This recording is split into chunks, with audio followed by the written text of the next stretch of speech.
Tadi disampaikan Pak, jadi ada pengembangan dari reshuffle sama yang tadi Pulau Ya. Galang. Makasih. Ya, untuk bantuan pengobatan ini adalah sebuah kegiatan kemanusiaan. Ini kan ditempatkannya di Pulau Galang. Itu kan juga tempat yang terpisah dari warga kita yang bermukim di pulau-pulau lainnya. Karena di sana juga dulu kan dulu pernah tempat pengungsian, tapi juga pernah untuk pusat penanganan COVID waktu itu di sana. Jadi sebenarnya kalau dalam sisi keamanan dan kenyamanan warga itu bisa manageable lah, sangat manageable kalau di sana. Dan ini memang bukan evakuasi ya, ini untuk pengobatan. Jadi nanti setelah sembuh, setelah selesai pengobatan, mereka tentu akan kembali lagi ke Gaza. Jadi bukan memindahkan warga, tapi kita semacam operasi kemanusiaan untuk membantu sebanyak yang kita bisa. Jadi sejauh ini pemerintah menargetkan bisa membantu pengobatan untuk 2.000 warga Gaza. Itu penjelasan dari pertanyaan yang pertama. Yang pertanyaan kedua ini pertanyaannya sangat sering ya. Jadi ada momen politik sedikit, ada pertanyaan soal ini. Untuk yang tadi saya nggak bisa konfirmasi itu. Ya, silakan tanyakan kepada yang menyatakan. Tapi teman-teman, Presiden kemarin memang menyatakan hal ini. Ya, yang disampaikan Presiden adalah hari ini beliau merasakan kabinet sangat solid. Ya, kabinet sangat kompak dan beliau sebagai kapten kesebelasan mengucapkan terima kasih banyak atas soliditas, kerja keras, dan kekompakan seluruh anggota kabinet. Jadi kita, ya saya, teman-teman, hari ini ngambil kalimat presiden yang itu saja, ya kalimat presiden yang itu saja. Tetap dalam kerangka bahwa reshuffle adalah hak prerogatif presiden. Presiden bisa lakukan, yaitu tergantung kepada presiden. Tapi yang beliau sampaikan kemarin, baik dalam rapat terbuka maupun dalam rapat tertutup adalah beliau mengucapkan terima kasih kepada seluruh anggota kabinet yang dirasa bekerja sangat keras, sudah bekerja dengan sepenuh hati dalam tim yang solid, saling bekerja sama antar kementerian, jadi tidak satu kementerian bekerja sendiri-sendiri, tapi ada kerjasama yang baik antar kementerian dan lembaga, serta beliau merasakan sebagai ketua kapten kesebelasan, beliau merasakan kesebelasan ini sangat kompak. Nah, jadi kira-kira seperti itu. Itu Presiden juga mengatakan orang-orang di luar bisa saja berspekulasi ada reshuffle, tapi hari ini Presiden merasa kabinet ini sudah sangat solid dan bekerja sangat kompak. Kira-kira begitu ya teman-teman. Nah, kalimat yang tadi itu silakan konfirmasi kepada narasumbernya. Saya tidak bisa mengkonfirmasi kata-kata yang tadi. Ada pertanyaan yang lain? Baik. Silakan selanjutnya dari Herdi. Dari mana? Cek. Selamat siang Pak, saya Ya. Herdi Pak dari Detikcom. Detik, ya. Pertanyaan saya lebih ke Herdi Pak. Herdi. Detikcom.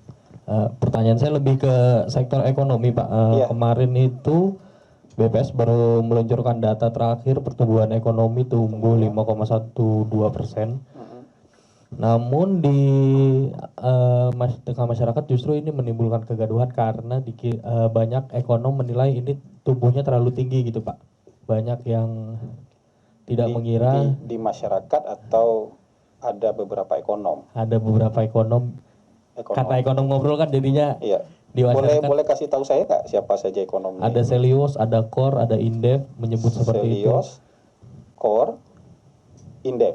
Ya, jadi apa pernyataan? Mereka melihat tumbuhnya terlalu tinggi, jauh melebihi ekspektasi, dan kalau dilihat secara kasar di tengah masyarakat juga sebenarnya banyak gejolak timbul juga di perekonomian, misalnya seperti banyak PHK, susah cari kerja, terus kemudian ada juga fenomena muncul rombongan jarang beli, rombongan hanya nanya segala macam, itu diungkapkan sama pengusaha gitu Pak.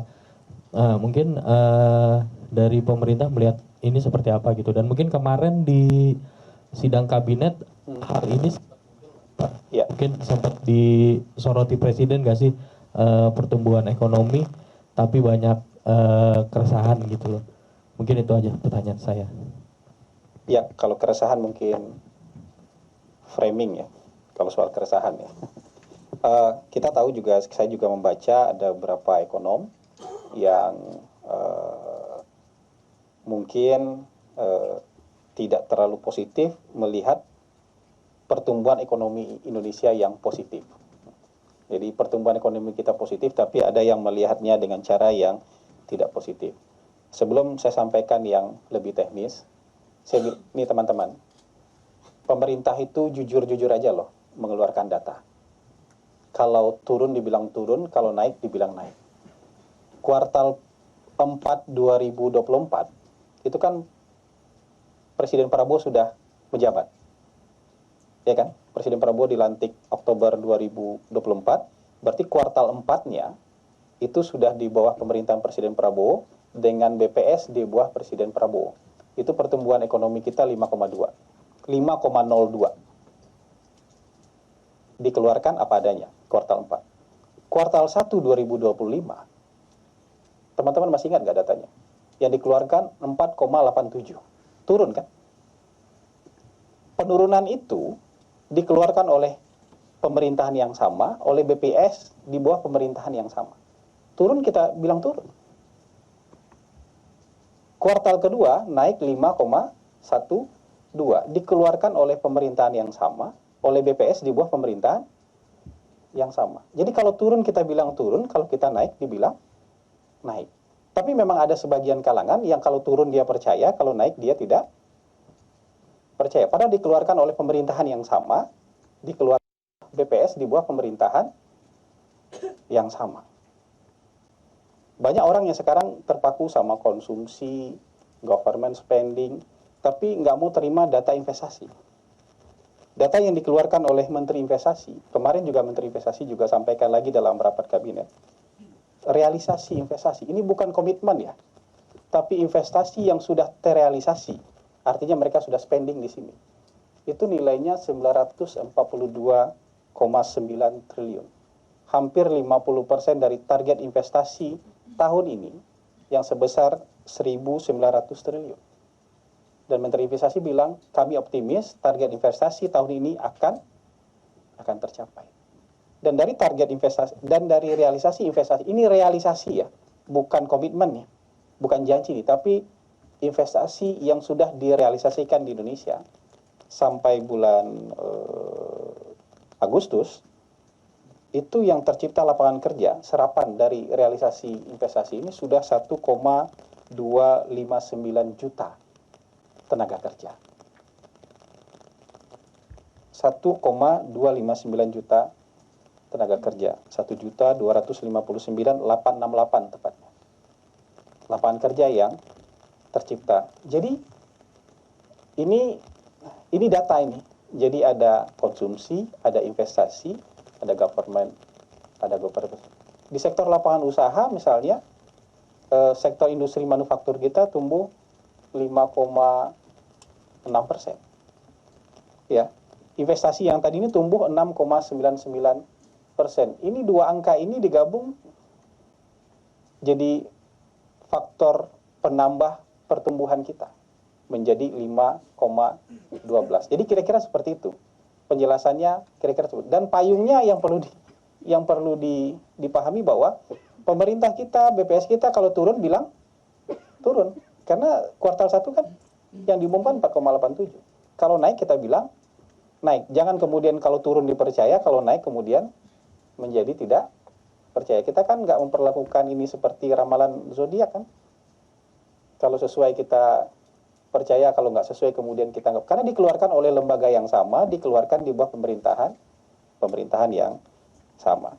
Kira-kira gitu. Jadi kalau fenomena-fenomena parsial tadi yang disampaikan, apa istilahnya tadi? Rojali, rohana, kita mungkin masih melihatnya dalam ekonomi konvensional. Sementara sekarang ekonomi itu berkembang sekali kan? Model dan cara jual beli juga berkembang.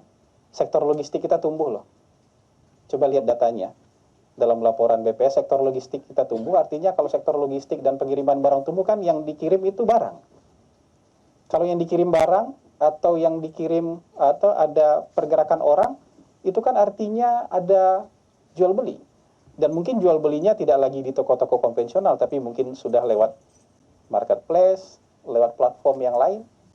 Ya karena sektor logistik kita tumbuh cukup tinggi. Jadi ini yang bisa saya jelaskan kepada teman-teman. Jadi kita harus open minded nih. Dengan cara berpikirnya lebih terbuka. Jadi nggak terpaku kemudian dengan cara berpikir yang old school dan konvensional, kira-kira begitu. Pak Presiden kemarin optimis, Presiden bilang dengan pertumbuhan ekonomi seperti ini artinya strategi transformasi nasional kita sedang berada di jalan yang benar. Itu kata-kata Presiden kemarin menanggapi hasil pengumuman pertumbuhan ekonomi kita. Dan realisasi investasi ini sangat diapresiasi oleh Presiden, dan Presiden optimis kita sedang dalam track ekonomi yang benar. Kira-kira begitu.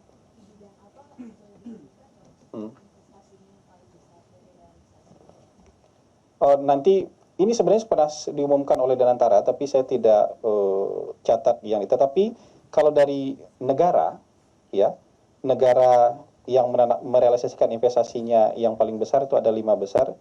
Ada Singapura yang terbesar, 8,8 miliar US dollar. Ada Hong Kong RRT, dan RRT itu kalau digabung mungkin di atas 8 miliar dolar juga. Ada Malaysia, ada Jepang. Jadi itu 5 negara yang merealisasikan. Kalau sektor investasi ada catatan saya, di industri logam dasar, industri transportasi dan telekomunikasi, di sektor pertambangan, dan di sektor jasa, perumahan, dan kawasan industri. Itu 5 sektor investasi terbesar yang masuk, yang realisasinya ada sampai bulan Agustus tahun 2025. Ya. Catatan saya, nanti teman-teman juga bisa cross check juga dengan yang dilaporkan oleh Menteri Investasi. Malaysia ada 1,7 miliar dolar, kemudian Jepang 1,6 miliar dolar. Ya. Terima kasih, Bapak. Sama nggak catatannya? Belum cek. Ya, catatan saya 1,7 dan 1,6 miliar dolar. Oke. Baik. Terima kasih Ya. Pak Kepala. Mungkin kita ke pertanyaan selanjutnya dari Mbak Yara. Pertanyaan terakhir bukan? Ya. Ya. Selamat siang Pak Hasan, saya Selamat Yara dari Antara TV Pak. Ya. Izin mau mengkonfirmasi kembali untuk proses pendatangan 2.000 warga Gaza tadi ke Pulau Galang itu akan dimulainya kapan? Dan apakah ini angka awalan untuk nantinya akan bisa lebih banyak lagi atau play it by ear atau gimana Pak? Terus kemudian mau follow up terkait kebijakan tentang beras. Kemarin kan kasus pengoplosan ini pesannya dari Pak Presiden juga udah cukup kuat, kepolisian juga udah ada beberapa tersangka yang ditetapkan, tapi kalau dari sisi regulasi update-nya seperti apa? Kemarin kan sempat ada kabar juga mau menghapus beras premium dan medium, ini apakah akan berlanjut atau gimana Pak? Terima kasih. Soal beras ya. Kalau yang dari pertanyaan tadi itu nanti Presiden meminta Kementerian Pertahanan, Kementerian Luar Negeri untuk menyiapkan sistem, tata cara, dan prosesnya seperti apa. Dan mungkin nanti teman-teman bisa follow up ke Kementerian Luar Negeri atau Kementerian Pertahanan. Nah, yang kemudian pertanyaan berikutnya adalah soal beras. Soal beras, arahan Presiden itu ada 2. Arahan pertama adalah yang pelanggaran-pelanggaran itu proses hukumnya tetap dilanjutkan. Kalau ada pelanggaran ya, pelanggaran-pelanggaran itu proses hukumnya tetap dilanjutkan. Beliau minta aparat penegak hukum untuk menegakkan hukum yang adil soal ini. Kemudian kalau soal harga beras di pasar, jadi pemerintah kemarin sudah disampaikan juga oleh Menko Pangan, pemerintah sudah memerintahkan Bulog untuk mengucurkan beras ke pasar dalam program stabilisasi pasokan harga pangan itu sebesar 1,3 juta ton dari bulan ini sampai bulan Desember. Ya, 1,3 juta ton diminta itu Bulog untuk mengeluarkan beras operasi pasar supaya harga beras bisa turun, supaya stok beras di pasar itu tersedia dan mencukupi. Jadi itu yang ada kemarin bisa saya sampaikan kepada teman-teman. Ya. Oke. Cukup? Saya rasa cukup, total sudah ada 3 Cukup ya? pertanyaan, Pak. Ya. Baik. Ya. Terima kasih banyak. atas kehadiran teman-teman. Terima kasih juga atas pertanyaannya. Semoga bisa menjawab keingintahuan teman-teman media dan keingintahuan publik. Terima kasih. Assalamualaikum warahmatullahi wabarakatuh. Ya. Terima kasih teman-teman. Sampai ketemu di konferensi selanjutnya.